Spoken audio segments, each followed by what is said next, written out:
Hi, everyone. Welcome back to another session of Unedited Chatter with Tisha and Steph. Unedited Chatter drops new episodes every other Wednesday. Don't forget to like, follow, and subscribe on YouTube, wherever you get your podcasts, and the socials listed in the show notes. This show is an independent production. The views expressed here are our own and not those of our professional roles or employers. This is Unedited Chatter. Let's get to it. Okay, so for this first real content episode, I am thrilled to introduce, welcome one of my very best friends in the whole wide world, former leader, still leader in so many other ways, and colleague, Dr. Tisha Shipley. And Tisha is just a great friend over time that I've gotten to know so much. And today I am thrilled to have her here to talk to us about one goal, many voices. Welcome, Tisha. Everyone, I'm so excited to be here with you today. Okay, here we go. So one goal, so many voices.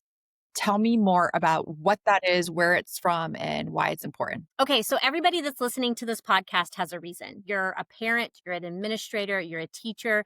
You might take care of children. You have children, you love education. There is a reason that you're here. We're all in this for one goal. And that is to ensure that children have the best education and the best upbringing. Because in this podcast, we might not always talk about education, right? We might talk to parents. We might talk about parenting, what's going on. And so I think that we all have one goal, though. And that goal is to make sure that the children that we work with are happy and that we're doing what's right for children and communities. Yeah, we're difference makers, right? We use that all the time. We're absolutely difference makers. And our goal is to, in some way, shape, or form, get our students engaged in learning, to love learning, to grow, to continue to build their respectful little beings that they are. Why are you in that outfit? So, okay, I told Steph when we started this, I am going to bring my authentic self that we're going to talk about next week. I'm going to bring my authentic self. My authentic self is just crazy. I love holidays. I love to decorate. In my classroom, I dressed like this. So you might come and see me be Johnny Appleseed. You might see me be a big jack-o'-lantern.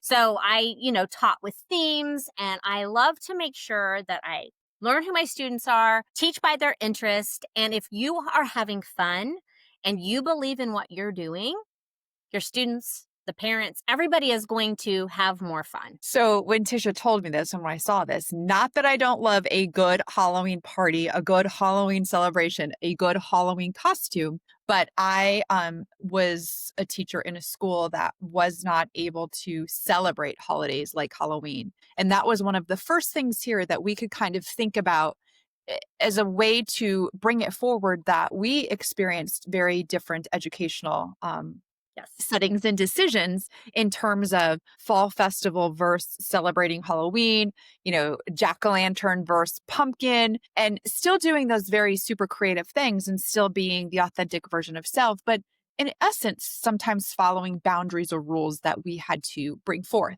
So this was a great example for us to bring these two sides in education, these many voices, these different perspectives, but both still able to support children's growth and learning in fun ways. So how might you do that in your classroom? So the funny thing is, I wanted to do like something in a club that Steph and I were doing together. And I said, I think we're going to do a fall theme. And she's like, we can't do, I said a Halloween theme. And she said, I don't think we can do that. I was like, why? And she's like, well, schools don't do that anymore. And I'm like, I was out to prove her wrong. Like, I found every article online that I could to show that schools still celebrated Halloween.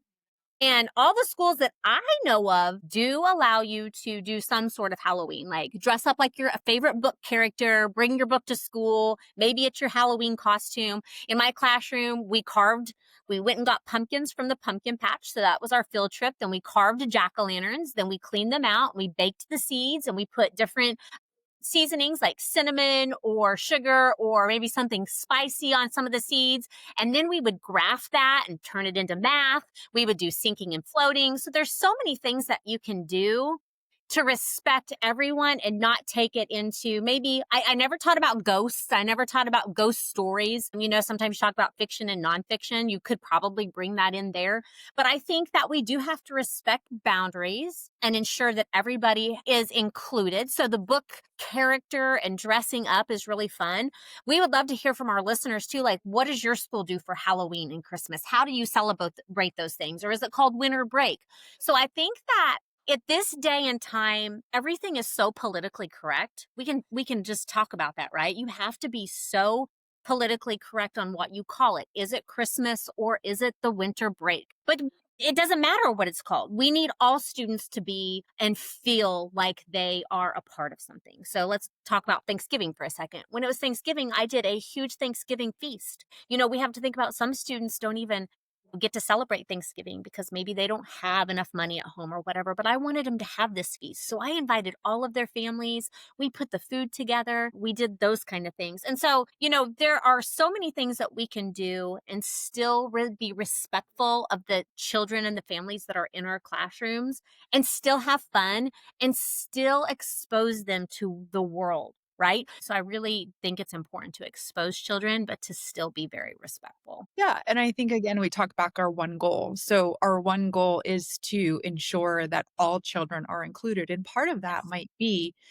promoting a fall festival. So I think your point is absolutely valid. Like we have to understand the families in our care. We also want to expose children because as you said, we our world is so unique and so diverse. And what we want to show is a level of cultural awareness. Right. So we might be bringing it to that and letting them know this is going to foster empathy and this is going to foster acceptance and a deeper understanding of different backgrounds that they might not be exposed to otherwise. That we are just a microcosm of society as a whole. And when we can expand our celebrations and our teaching of that knowledge, it does give our children a better understanding of this amazing, diverse, multicultural world that we're in. But I do want to jump in and say you cannot do any of these things without building relationships first.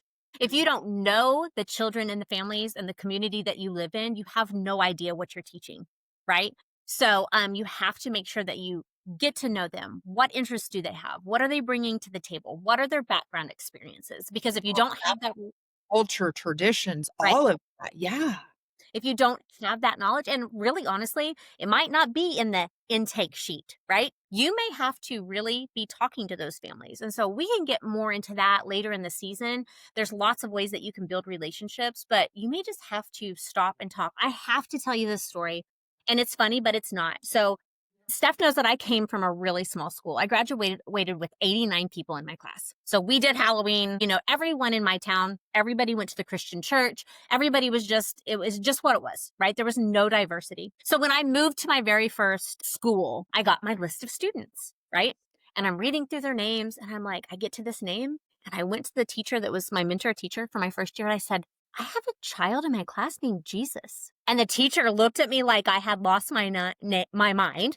And she said, that's pronounced Jesus. And I did not know that. Like, that is just not something that I ever grew up with, not in my student teaching, nothing. So I learned a lot when I moved to that huge city and had to learn about different cultures and different things. I didn't know people didn't celebrate Halloween or didn't celebrate Christmas or, didn't stand for the flag. And there's just so many things that as teachers we have to remember. And that's why we are one of the biggest professions that should be respected by all, right? Because we are everything when we walk into that classroom. I think a big part of that too is we continue to grow and learn. So from that moment on, you continue to grow and learn because we don't know it all. I will tell you that is an area that I continue to just want to learn more about. Not that I have to learn more about it. I want to learn more about it. And then we're also teaching children to have that broader lens than just the little community that we're in. And I think that's huge, Tisha. Huge. Opening our own minds while opening their minds is absolutely a crucial part of where we need to be going in education. Yeah. Okay. Go ahead. Sorry. Yeah, no, and I think that like just in this one little talk here, this session, we've talked about so many things that we need to talk about later. That was family involvement, getting to know your family's culture, all the things. But as teachers, we are that one person that's the consistency in a child's life. We never know what's going on behind closed doors, even if we think we know the child and the family the best that we know them. We can talk about that later too. We are responsible for so many different things in having this child in our classroom or children in our classroom. So, yeah, we just have to bring everybody together. We're all here, like I started out, for one thing, and that's to include everybody, to make sure we're respectful. And that is what is important. Steph and I are wearing, if you're listening, you're not seeing us. We are wearing Halloween colors. I have a jack-o'-lantern shirt on. I am not wearing Halloween. I am wearing a fall color, audience. She's wearing fall. I'm wearing very much Halloween. And if I was in the classroom right now, we would be carving jack-o'-lanterns this week, and we would be, baking the seeds and doing all of the stuff. What would you have been doing in your classroom this week? Like for Measuring pumpkins and weighing pumpkins and making designs on pumpkins and talking about how they're all different. And we still would Yeah, very much focus on the elements of autumn and fall, but we might even just do a study of what means what's aligned with autumn. What does fall mean? yeah, Look like the definitely. crunching of the leaves, the tasting of the apples. So I very much so would Yeah. change it to be not Halloween, but just fall. Yeah, Yeah. and I went on fall walks, yeah, so we did fall and, it wasn't like a ton of Halloween stuff, but jack-o'-lanterns for sure. I will tell you right now, when I did my student teaching, it was the very first time, I was 22, I had ever carved a jack-o'-lantern. And so that I had never carved a jack-o'-lantern in my life. And so I made sure to do that every year, because who knows if a child's never going to get to carve a jack-o'-lantern at home. And I got the best videos and pictures, and they just thought that was awesome. Digging down in there and getting that out and then getting to bake the seeds. So there are things, I think, that, again, exposing them to, just Yeah. because they may never get that again. And as long as you know the confines of the district, the school Yeah, district, the 100%. school, your classroom, the expectation of the administration, and follow so that every child is included. Right.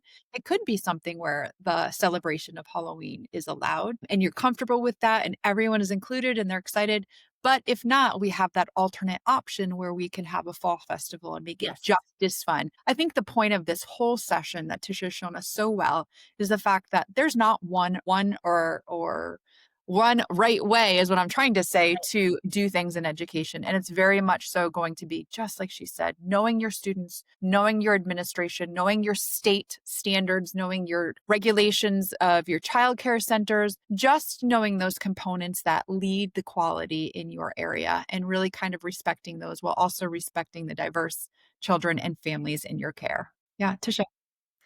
So we have an email, and I want to make sure that you write us. Tell us what you do in your school district. Can you celebrate holidays? What's it called? Why is it important to you? If you want to come be on our show, please do so. Email us, and it will be in the show notes. We would love to hear from you. We want to answer questions. So Steph and I are very open. This podcast is going to be fun. This is our second episode. So we hope you will join us and share with all of the other people who love education and children as much as we do. One goal, multiple voices. Thank you.